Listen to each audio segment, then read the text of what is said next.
14 de abril de 1931, tras las elecciones municipales en las que las candidaturas republicano-socialistas vencen en las principales ciudades, el pueblo, que se echa a las calles, arranca la proclamación de la República.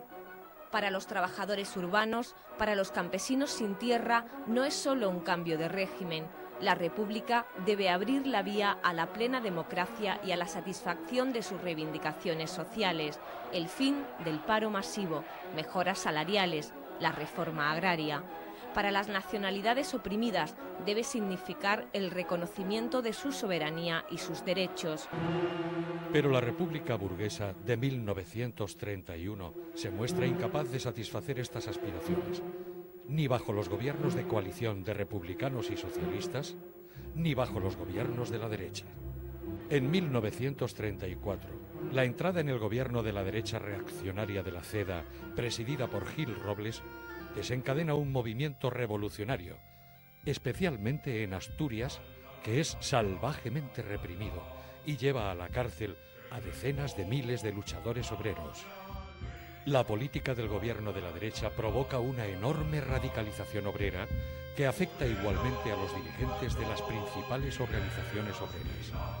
Así, en la prisión, el dirigente del PSOE y la UGT, Francisco Largo Caballero, tras años de política reformista, estudia a Marx y a Lenin y elabora un discurso fuertemente revolucionario. En esta situación de polarización social se convocan las elecciones de febrero de 1936. Durante los años de la República, la clase trabajadora española acumula una importante experiencia política y se incorpora en masa a organizaciones políticas y sindicales. La CNT, anarcosindicalista, con 1.200.000 afiliados en 1934, tiene una gran presencia en el proletariado industrial de Cataluña y los braceros andaluces. En ella conviven los viejos dirigentes anarcorreformistas con nuevos líderes revolucionarios como Buenaventura Durruti. En la CNT, los anarquistas constituyen la Federación Anarquista Ibérica, la FAI, que organiza diversas insurrecciones y levantamientos sociales. La UGT, vinculada al Partido Socialista, está muy implantada en el proletariado de Madrid y entre los mineros. La poderosa Federación de Trabajadores de la Tierra es su organización más importante. Después de la Revolución de 1934, la dirección derechista de Besteiro es desplazada por el ala izquierda de Largo Caballero. El mayor partido obrero es el Partido Socialista, donde conviven la dirección reformista de Indalecio Prieto con un ala fuertemente radicalizada que sigue a Largo Caballero. Los 70.000 afiliados de las Juventudes Socialistas son el núcleo más radical de las organizaciones socialistas. La organización estalinista, el Partido Comunista, es en 1931 una pequeña secta de apenas 1 millar de militantes. Solo crecerá después de 1936. Entre las organizaciones comunistas de oposición destacan la Izquierda Comunista, constituida por los seguidores de Trotsky y que dirige Andrés Nin, y el Bloc Obrer y Camperol de Joaquín Maurín. Desoyendo las recomendaciones de Trotsky, ambos grupos se unifican en 1935 para constituir el POUM, Partido Obrero de Unificación Marxista. En 1934, la dirección de las Juventudes Socialistas llama abiertamente en su periódico Renovación a los trotskistas, los mejores revolucionarios del Estado español, a unirse a ellos para construir un partido revolucionario. Nin y sus partidarios lo rechazan, contra el consejo de Trotsky. Se unifican entonces con las Juventudes Comunistas para constituir las Juventudes Socialistas Unificadas, que pronto caerán bajo la disciplina de Stalin. La crisis política obliga a convocar nuevas elecciones. Los partidos republicanos de izquierda firmaron con el Partido Socialista, el Partido Sindicalista de Ángel Pestaña, el Partido Comunista y el POUM el Pacto del Frente Popular. Su programa es el de los partidos republicanos, un programa liberal que se mantenía dentro de un marco burgués y excluía expresamente las reivindicaciones socialistas de nacionalización de las tierras y de los bancos y del control obrero de la industria. La república que conciben los republicanos no es una república animada por intenciones sociales y económicas de clase, sino un régimen de libertad democrática movido por razones de interés público y de progreso social. Pero este programa tan moderado incluía una exigencia que permitió una verdadera movilización popular, la amnistía total para los insurrectos de 1934 y la reintegración de todos los trabajadores echados de su trabajo.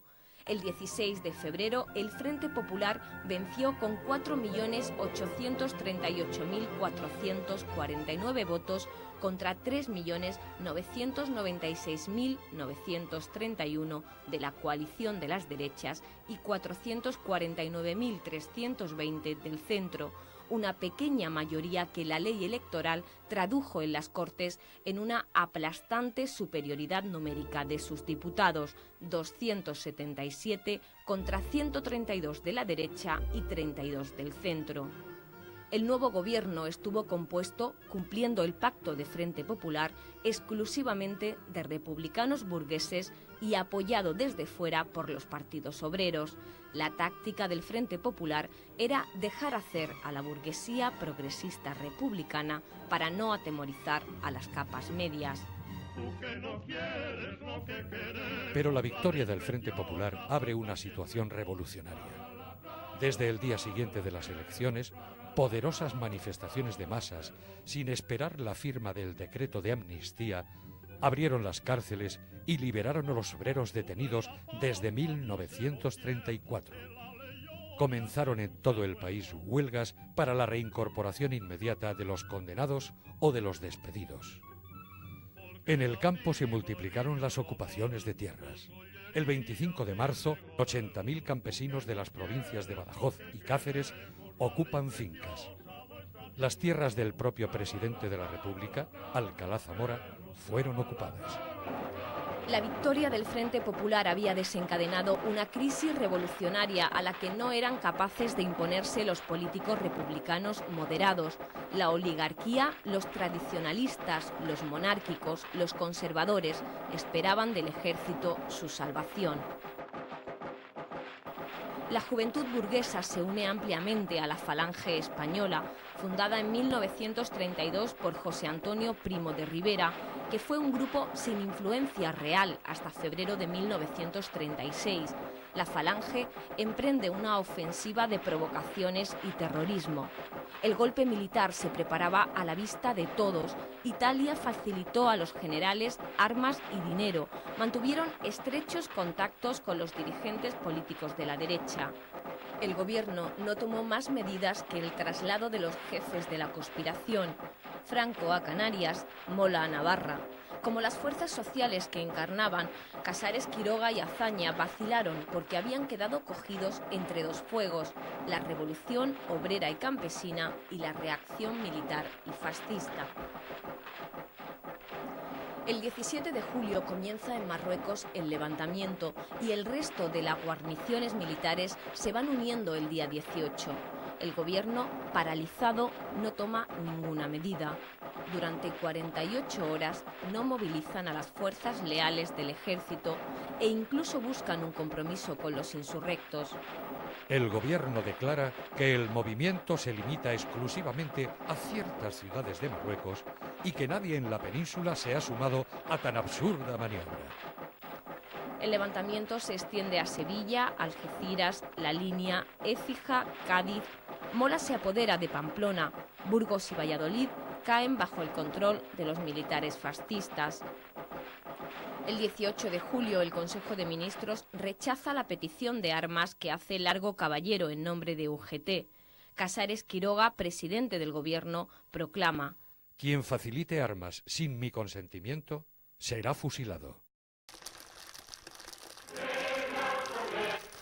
El 19 de julio, CNT y UGT declaran la huelga general. Las masas obreras se lanzan a la acción. Desentierran las armas ocultas desde el año 34, consiguen otras nuevas, se lanzan a la huelga, asaltan o sitian los cuarteles. Un nuevo gobierno, presidido por Giral, obligado por la presión de centenares de miles de manifestantes y de las organizaciones obreras, decreta la disolución del ejército y la distribución de las armas a las milicias obreras de partidos y sindicatos. La movilización obrera derrota a los insurrectos en las principales ciudades: Madrid, Barcelona, Valencia, Bilbao. En Barcelona, militantes de la CNT y del POUM asaltaron armerías, obras en construcción en busca de dinamita. Requisaron las armas que los fascistas ocultaban en sus casas. Emprenden una lucha desigual desde el punto de vista militar. A pesar de los centenares de obreros que murieron, en la tarde del 19 de julio cayó preso el general Godet. El pueblo en armas había derrotado la sublevación en toda Cataluña. En Madrid, miles de obreros y jóvenes reagrupados el mismo 18 de julio comenzaron la tarea del armamento. Comunistas, socialistas, anarquistas levantaron barricadas, asaltaron los depósitos de armas y se arrojaron, muchos con las manos vacías, a la conquista del cuartel de la Montaña, que pasó después de horas de intenso combate a manos de los obreros. Los marinos se levantan contra sus oficiales y salvan la flota para la República.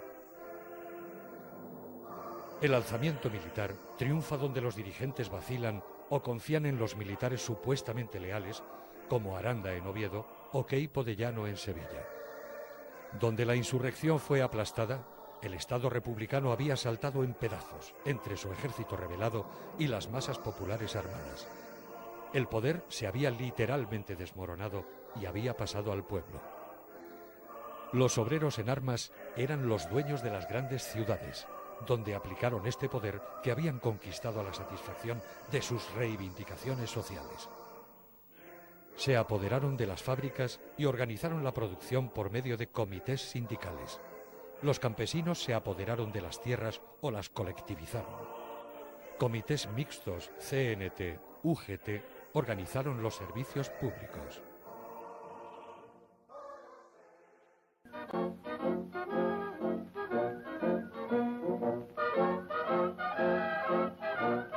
España vivía la revolución que los generales habían querido prevenir, pero que, en definitiva, habían provocado. Barcelona era el símbolo de esta situación revolucionaria. George Orwell escribe que era una ciudad en que la clase trabajadora llevaba las riendas. Parecía una ciudad en la que las clases adineradas habían dejado de existir. No había gente bien vestida. Casi todo el mundo llevaba tosca ropa de trabajo, o bien monos azules o cualquier otra variante del uniforme miliciano. No solo parecía una ciudad poblada exclusivamente de obreros, sino una ciudad en la que los obreros tenían el poder.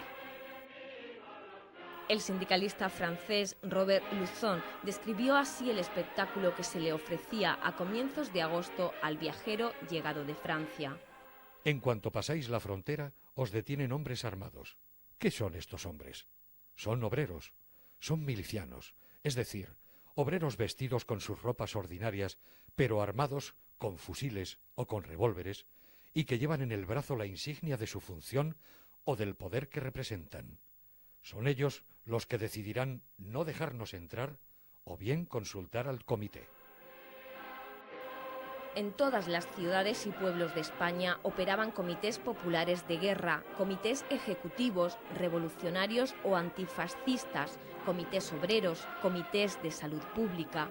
En los días que siguieron a la sublevación se apoderaron localmente de todo el poder, decidiendo soberanamente tanto en problemas inmediatos como el mantenimiento del orden y la regularización de los precios, como en las tareas revolucionarias de la hora, socialización de las empresas, expropiación de los bienes del clero, de los facciosos o de los grandes propietarios, distribución de tierras, confiscación de cuentas bancarias, municipalización del alojamiento, organización de la información, de la enseñanza y de la asistencia social.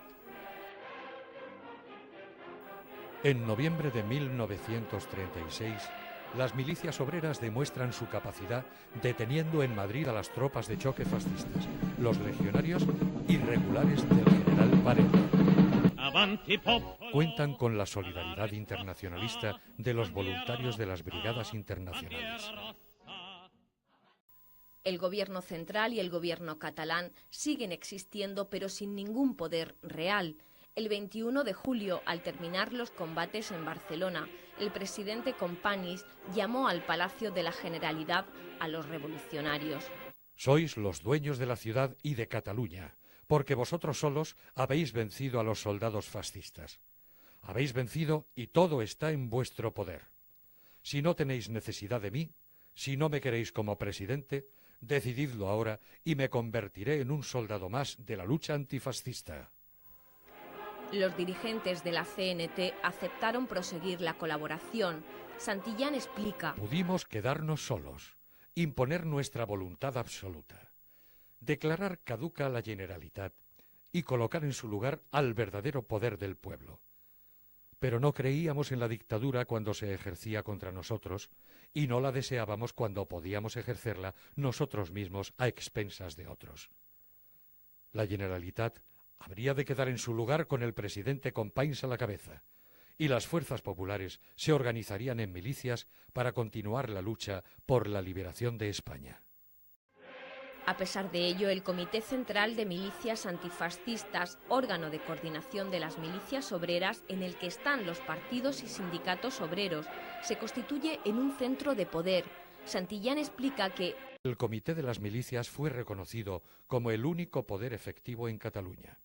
El gobierno de la Generalitat seguía existiendo y mereciendo nuestro respeto, pero el pueblo no obedecía más que al poder que se había constituido en virtud de la victoria y de la revolución, porque la victoria del pueblo era la revolución económica y social. En Almería, el poder lo ejerce el Comité Central de Almería. En Asturias, en las aldeas y en las poblaciones mineras, estaba en manos de los comités de obreros y campesinos. En Aragón, reconquistado por las columnas de milicianos anarquistas, se eligió en cada localidad al Comité del Pueblo, que habría de dirigirlo, apoyado en las milicias armadas. A comienzos de octubre, cerca del cuartel general de Durruti, en Bujaraloz, el Congreso de los Comités de las Ciudades y de los Pueblos eligió un Consejo de Defensa presidido por el cenetista Joaquín Ascaso, que ejerció sobre Aragón una autoridad no compartida. Un dilema enfrentaba a los trabajadores revolucionarios. Para defender y consolidar sus conquistas era necesario dar pasos hacia la toma del poder, la constitución de un gobierno obrero basado en los comités. De lo contrario, su revolución fracasaría. La inmensa mayoría de la burguesía y los grandes propietarios se pasó a los insurrectos. Solo quedaron en el campo republicano unos pocos políticos, en expresión de Trotsky, la sombra de la burguesía, pero que tenían un importante papel que jugar, el de paralizar, disgregar y luego asfixiar el movimiento socialista de las masas en territorio republicano. Para esa tarea necesitaban la colaboración de los dirigentes obreros. Los dirigentes de la CNT, como hemos visto, rechazaban la toma del poder y preferían dejarlo en manos de la burguesía republicana o catalanista. Los dirigentes del PC, siguiendo las instrucciones de Stalin, que no quería una ruptura con las potencias democráticas, se oponían abiertamente a la revolución obrera. El 8 de agosto, Jesús Hernández declaró: No podemos hablar hoy en día de revolución proletaria en España porque las condiciones históricas no lo permiten. Queremos defender a la industria modesta que se halla en tantos apuros por las mismas razones y quizá más aún que el obrero mismo. El secretario general del Partido Comunista, José Díaz, decía: Actualmente no se puede hablar de dictadura de proletariado ni de socialismo, sino solamente de la lucha de la democracia contra el fascismo. Solo una figura con prestigio entre los obreros podía asumir la dirección de la España republicana. El 4 de septiembre de 1936, el dirigente del ala izquierda del PSOE, Francisco Largo Caballero, es nombrado presidente del gobierno. Su gobierno, que incluye a ministros republicanos, burgueses y a representantes del PSOE, del PC, la UGT y la CNT, se propone en teoría aplazar las tareas revolucionarias hasta la victoria en la guerra. Este gobierno se constituye con la renuncia previa de todos sus integrantes a la defensa de sus principios y tendencias particulares para permanecer unidos en una sola aspiración: defender España en su lucha contra el fascismo. En la práctica se dedica desde el primer día a reconstruir el Estado burgués. La CNT ha sido siempre, por principio y por convicción, antiestatista y enemiga de toda forma de gobierno. Pero las circunstancias han cambiado la naturaleza del gobierno y del Estado español. El gobierno ha dejado de ser una fuerza de opresión contra la clase obrera, tal como el Estado ya no es el organismo que divide a la sociedad en clases. Ambos dos cesarán todavía más de oprimir al pueblo con la intervención de la CNT en sus órganos.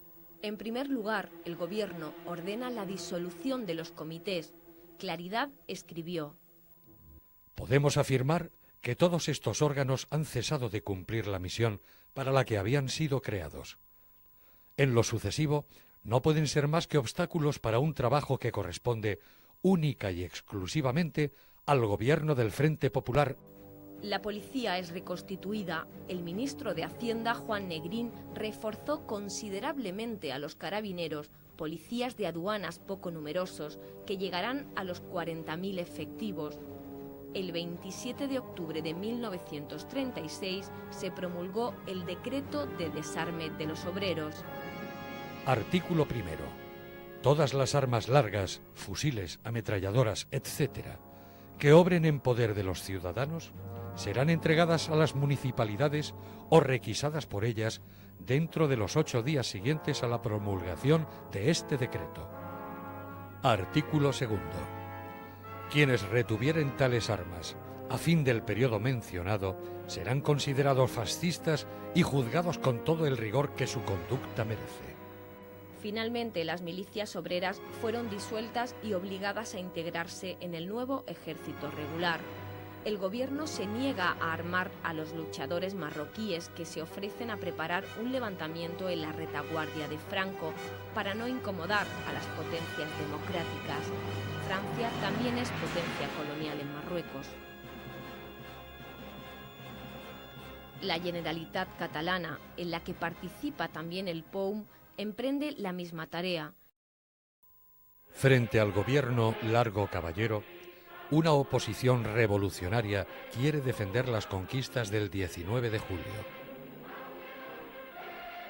La forman, en primer lugar, militantes anarquistas, en especial en Barcelona, donde se organizó a partir de marzo de 1937 un grupo de militantes hostiles a la militarización de las milicias con la etiqueta de Amigos de Durruti, que publicaban el diario El Amigo del Pueblo y cuyo inspirador era Jaime Balius. A ellos se unen las Juventudes Libertarias de Cataluña. La CNT se encuentra rota entre sus ministros y dirigentes progubernamentales y los militantes revolucionarios. El programa de los Amigos de Durruti, expuesto en el cartel con el que cubrieron los muros de Barcelona en abril de 1937, decía lo siguiente: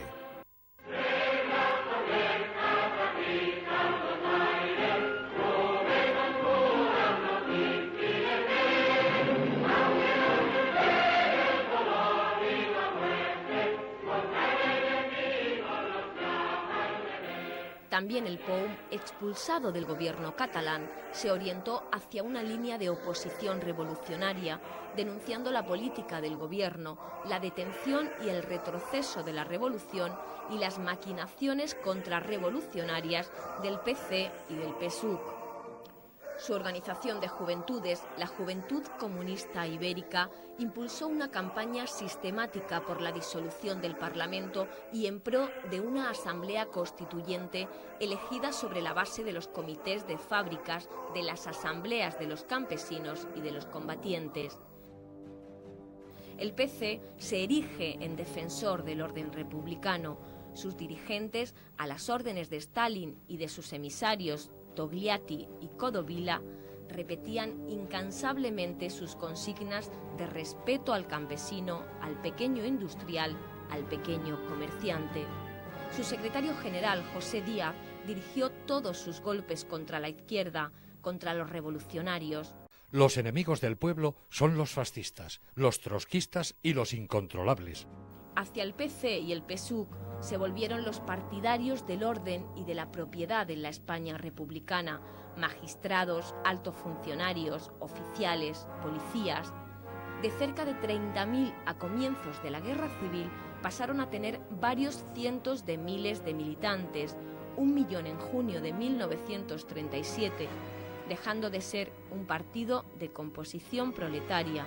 En Madrid, en 1938, según sus propias cifras, agrupaba a 10.160 trabajadores sindicalizados de 63.426 militantes. Revolución y contrarrevolución se enfrentarán en las jornadas de mayo de 1937 en Barcelona. En Cataluña subsistía lo esencial de las conquistas revolucionarias y del armamento de los obreros. Allí se encontraba también la organización más resueltamente decidida a poner fin a la revolución, el PSUC, al que apoyaban firmemente el Estado republicano de Companys y la pequeña burguesía impaciente por sacudirse el yugo de los anarquistas. El lunes 3 de mayo, Rodríguez Salas, comisario de Orden Público y miembro del PSUC, intentaba arrancar al comité UGT-CNT el control de la central telefónica, incautada en julio de 1936 y custodiada por milicianos de la CNT. La noticia de la provocación corre como la pólvora. En las fábricas y los barrios, los obreros se arman y construyen barricadas. El movimiento insurreccional espontáneo se extiende a toda la ciudad y al resto de Cataluña. Al anochecer, los comités regionales de la CNT y de la FAI, de las Juventudes Libertarias y el Comité Ejecutivo del POUM celebran una reunión conjunta. Los representantes del POUM proponen abanderar el movimiento. O nos ponemos a la cabeza del movimiento para destruir al enemigo interior, o el movimiento fracasará y eso será nuestra destrucción. Pero los dirigentes catalanes de la CNT y de la FAI vacilan.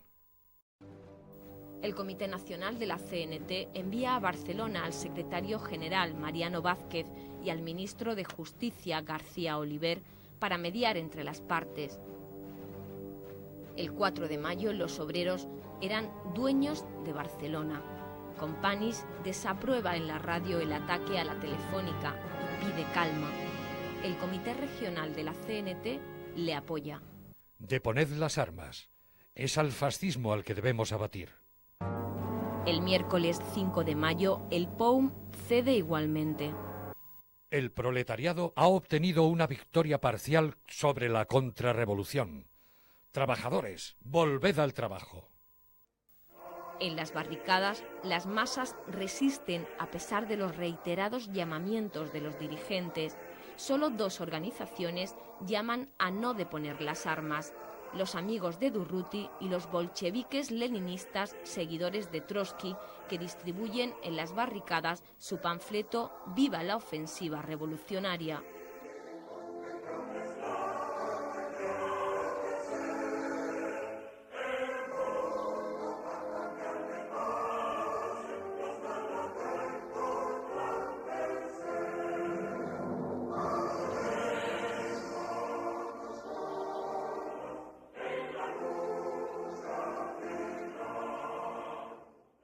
Por su parte, los amigos de Durruti decían en las octavillas que distribuyeron en las barricadas: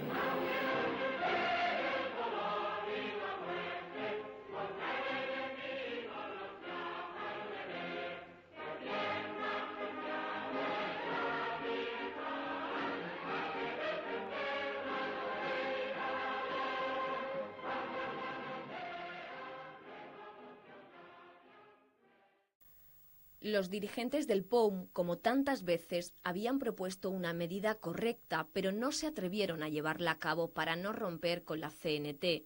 Orwell, miliciano del POUM y testigo de los hechos, relata que las órdenes que emanaban directamente de la dirección del POUM Nos pedían que apoyásemos a la CNT, que no disparásemos, a no ser que disparasen sobre nosotros primero o que fuesen atacados nuestros locales. En las jornadas de mayo de 1937, el proletariado, inducido por sus dirigentes a abandonar la lucha, ha sido derrotado. A partir de este momento, la contrarrevolución se adueña de la España republicana. Barcelona es tomada por los guardias de asalto que desarman y detienen a los obreros revolucionarios. Además de los 500 muertos y 1.500 heridos de los enfrentamientos con las fuerzas republicanas y estalinistas, las cárceles se llenan de militantes revolucionarios. Largo Caballero es expulsado del gobierno. Le sustituye Juan Negrín, socialista del ala derecha, bajo cuyo gobierno el PC se hace con los resortes del poder. El POUM es disuelto. Andrés Nin es torturado hasta la muerte en una checa estalinista en Alcalá de Henares. Los dirigentes del POUM serán procesados. El acta de acusación dirá que la línea general de propaganda de este partido era la supresión de la República y de su gobierno democrático por la violencia y la instauración de una dictadura del proletariado. Todo un delito para unos militantes revolucionarios. Largo Caballero, que se resiste a la contrarrevolución rampante, es puesto bajo arresto domiciliario. En el PSOE y la UGT son marginados y eliminados sus partidarios. Muchos terratenientes desaparecidos regresaron. Reclamaron las tierras confiscadas en el 36, contaban con apoyo gubernamental. En Cataluña se suspendió el decreto de colectivización porque era contrario al espíritu de la Constitución. El gobierno central suspende la autonomía de Cataluña y asume todos los poderes. El 28 de agosto de 1937, el gobierno emite un decreto de intervención para tomar en sus manos toda empresa metalúrgica o minera. La revista The Economist escribió enseguida que la intervención del Estado en la industria, como va en contra de la colectivización y del control obrero, restablece el principio de la propiedad privada. Un nuevo aparato represivo es creado. Los tribunales populares son reformados para excluir a la FAI. Se crean tribunales especiales para juzgar los delitos políticos. La censura militar se hace omnipresente. Se crea el SIM, Servicio de Investigación Militar, policía política todopoderosa con más de 6.000 agentes que escapó a la autoridad del gobierno y que dirigía prisiones y campos de concentración. El ejército volvió a la antigua jerarquía, eliminando cualquier tipo de democracia en su seno. Se elimina la igualdad de paga de los milicianos y los oficiales, pero la población rechaza ese ejército. Más del 50% de las levas militares se niega a incorporarse al ejército en los tiempos de la batalla del Ebro. La revolución había muerto. El gobierno Negrín libraba una guerra de defensa de la patria contra la intervención extranjera. Pero los obreros que en 1936 lucharon a muerte contra los fascistas no están dispuestos a dejarse matar por una república que ya no consideran suya. Barcelona, arrancada heroicamente a los insurrectos en julio de 1936, es entregada sin combate en 1938, mientras el gobierno huye al extranjero. Derrotada la revolución, la república se hunde. En abril de 1939, tras el golpe militar de Miaja y Casado, Franco entra en Madrid. La clase obrera española, apuñalada por la espalda, ha sufrido una derrota de consecuencias históricas. En 1938, el programa de fundación de la Cuarta Internacional decía que la crisis de la humanidad es la crisis de la dirección revolucionaria. El balance de la Revolución Española confirma trágicamente esta afirmación. En España estuvieron presentes todas las condiciones para un triunfo de los trabajadores. Faltó un partido obrero revolucionario que aportara al movimiento una dirección política. no hay tarea más importante que construirlo.